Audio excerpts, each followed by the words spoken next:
Bom dia, turminha do quarto ano, aqui é a tia Iradi, né? E a gente vai dar continuidade à nossa aulinha de português, né? Até porque as aulas anteriormente a gente já colocou bastante conteúdos, né? Foi bastante informações para vocês. E a gente vai estar hoje finalizando o nosso módulo 1, né? Que é do nosso livrinho e da matéria de português. Então, anteriormente, vocês lembram que a gente falou sobre lenda, a gente falou sobre crônicas, a gente falou sobre substantivo simples, composto, próprio, comum, falou sobre reconto de lendas, lembram? E agora, para a gente finalizar, a gente só falta praticamente uns 2 conteúdos bem simples, né? Em que a gente vai encerrar o nosso conteúdo, né, agora da primeira unidade, para dar início ao módulo 2, tá certo? Então, a gente, se vocês puderem acompanhar, você pode abrir a página do seu livrinho aí, na página 58, né, onde a gente vai trabalhar a palavra com H na inicial, o uso da letrinha H em algumas palavrinhas, né? A letra H, ela não altera o som das vogais no início das palavras. Vocês já perceberam isso? Que ela praticamente, entre aspas, né? Como se ela não tivesse uma certa utilidade naquela determinada palavra. Porque por muitas vezes a gente até faz a escrita daquela palavra, né, como se a gente estivesse falando, e esquece de acrescentar a letrinha H, que é a forma correta em que ela é escrita. Por exemplo, aqui a gente tem a família, né, da letrinha H, né, que é o A, E, I, O, U. Vocês podem perceber que ela não tem um som. Ela é uma letrinha em que ela não apresenta som algum. Então, o som que a gente emite quando a gente fala, cada membro da família da letrinha H é como se a gente estivesse falando só a vogal. Vocês perceberam? Então, o mesmo ocorre quando a gente cita uma determinada palavra, em que ela é escrita com a letrinha H. É como se ela não existisse, não é isso? Você pode perceber que a letra H não é pronunciada mesmo sem essa letra. A pronúncia dessas palavras seriam a mesma. Foi justamente o que a tia acabou de colocar. Então, essa pronúncia, né, da letrinha H, quando a gente coloca ela numa determinada palavra, então o som dela não altera, né? Ela não sofre alteração nenhuma, como se você estivesse só falando aquela determinada vogal. Mas a gente precisa fazer o uso dela, né? Até porque são normas, né, da nossa gramática. Aqui a tia colocou algumas palavrinhas que são escritas com a letrinha H, né? Vocês podem perceber que elas sempre estão acompanhadas no início da palavrinha, elas estão acompanhadas das vogais, né? Aqui eu coloquei com cada uma das vogais uma palavrinha. A primeira seria a palavra hálito.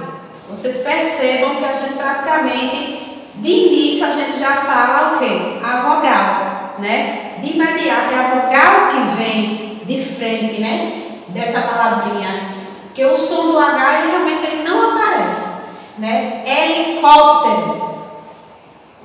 A vogal é antes da letrinha H.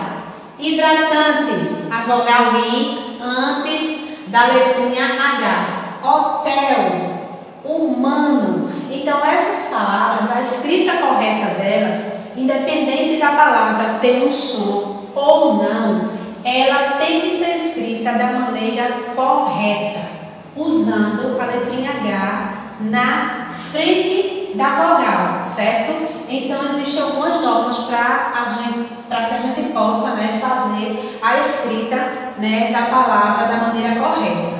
Observe as palavras acima, né? Foi o que a gente acabou de relatar aqui. Na língua portuguesa, a letra H em início das palavras não representa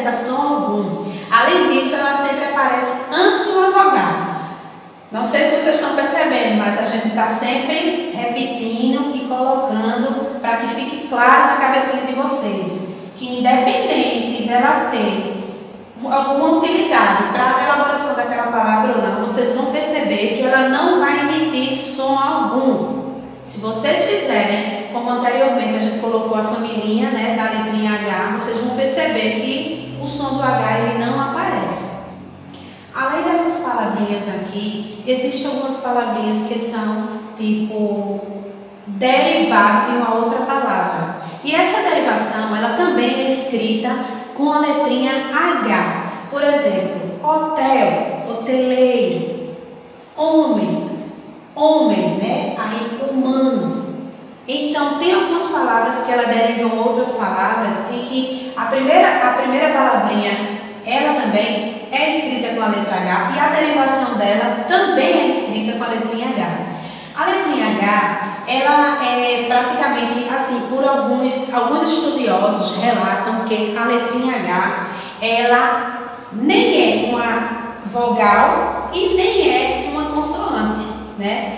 Eles colocam que ela entrou praticamente no nosso alfabeto porque ela foi herdada do latim, né? Então, assim, praticamente ela ficou, né, engajada em nosso alfabeto, mas por uma questão de tradição, mas que para alguns estudiosos, praticamente ela não tem nenhuma utilidade nesse sentido, né? Em que ela só está aí para realmente manter uma tradição no nosso alfabeto. Texto instrucional. Existem vários tipos de textos, narrativos, dissertativos. E esse texto que a gente vai trabalhar aqui agora, na página 60, se vocês puderem acompanhar, né, é um texto instrucional. Né? Acredito que se nós estivéssemos em sala de aula, né, certamente quando eu falasse essa palavrinha instrucional, eu tenho certeza que alguém ia dizer para mim: tia, instrucional quer dizer instrução? Realmente, você está no caminho certo. Era justamente por aí que a gente vai trabalhar nesse texto. É um texto em que ele vai dar o quê? Instrução. E no livrinho de vocês, ele foca muito o texto instrucional na parte de jogos. Vocês percebem que para a gente realizar um determinado jogo, seja ele qual for, ele precisa ter uma instrução para aquilo ali, para que a gente possa realizar um passo a passo, né, daquele joguinho que vai ser realizado, seja ele qual for. Então é através de quê? De um texto instrucional. Eles são compostos pelo tipo e função da linguagem. Ele pode ser tanto descritivo, ou injuntivo, ou prescritivo. Bem, o que isso nos mostra? Que o texto instrucional vai sempre ser composto por uma parte em que há descrição ao que você deve fazer, da instrução ao que está sendo dada e também a prescrição. Veja aqui que ele usa o verbo, né? Onde a gente vai ver isso lá na frente, porque ele fala muito da questão dos verbos e do uso de pronomes, né, no texto instrucional. O que devo fazer? Prescrição, eu tenho a possibilidade. Ordem, pedido ou conselho. Numa prescrição, eu tenho sempre a possibilidade de fazer uso de ordem, do pedido e conselho. Que geralmente a ordem ela termina virando um pedido, né? Isso vai variar muito da forma que você está falando, do uso do verbo, da expressão facial. Então, esse termo ordem e pedido, por muitas vezes, eles transformam. A ordem se transforma no pedido, porque ela varia do estado em que você está, da forma que você está falando, da maneira que você está colocando aquilo ali, dos verbos que estão sendo usados, dos pronomes que você usou. Uso do imperativo. A função do verbo, olha o que a gente estava falando anteriormente, a função do verbo, quando você tem um texto em que faça, coma, ande, beba, provavelmente será um texto instrucional. Aí você pode compor com a descrição para realmente ter a certeza de que se trata de um texto instrucional. Então ele dá uma dica aqui bastante interessante, né? Que são esses verbos aqui, né? Que geralmente eles são encontrados num texto instrucional, que é faça, coma, ande, beba. Então esses são alguns dos verbos que são usados nos textos instrucionais, que geralmente é muito comum também, né? O livro ele realmente foca na questão dos jogos, mas esses termos, né, eles são usados nos textos instrucionais em receitas culinárias, em bulas de remédios, em receitas passadas pelo próprio médico à medida que você vai se consultar quando ele faz o receituário. Então, ele usa esses verbos e são considerados textos instrucionais, que por muitas vezes hoje eles ganharam uma vasta, né, como é que eu posso dizer? Como se fosse uma gama muito ampla com o uso da internet, né? Que hoje vocês têm blogs para receitas culinárias, a gente pode ver muitos esses textos usados em internet. Ações sequenciais. Quando eu estou instruindo, eu estou usando o passo a passo. Essas ações sequencionais, é a sequência de como você vai realizar aquele passo a passo, tudo aquilo que está sendo colocado, também fazendo uso daqueles verbos que eles vão facilitar o seu entendimento. Textos instrucionais. Eles são descritivos, ele tem uma descrição, né, completa daquilo ali. A prescrição, que é ligada ao injuntivo, onde ele vai prescrever. Lembra que eu falei da receita? Que é um grande exemplo que a gente pode citar, que é a prescrição. Como foi prescrito aquele medicamento, né? Como é que vai ser prescrita aquela alimentação daquele determinado paciente, né? A bula daquela medicação que aquele paciente vai ter que tomar. Então, isso é tudo prescrito ali, como você deve, faça, né? São esses verbos que são usados. Prescrição, ordem, pedido e conselho. Como a gente já tinha falado anteriormente, né? É como se tivesse um ligado ao outro, né? Às vezes eles podem ter uma linguagem voltada para a ordem, faça, né? Que vai variar também da maneira, do estado, da sua expressão facial, de como você está passando aquela ordem para aquele determinado jogo, para tomar aquela determinada medicação, aquela receita, que ele venha se transformar até no pedido, né? Que vai variar muito da expressão também facial dos verbos que estão sendo usados. E o conselho também, tá certo? Ele é o que a gente, assim, em alguns casos, a gente não usa com frequência, né? O pedido e a ordem, eles estão sempre interligados e fazem, né, com que a gente possa ter um entendimento bem mais amplo da descrição desse texto instrucional. O uso do imperativo é quando ele faz o uso dentro do texto de alguns verbos. Faça, deva, beba, lembra?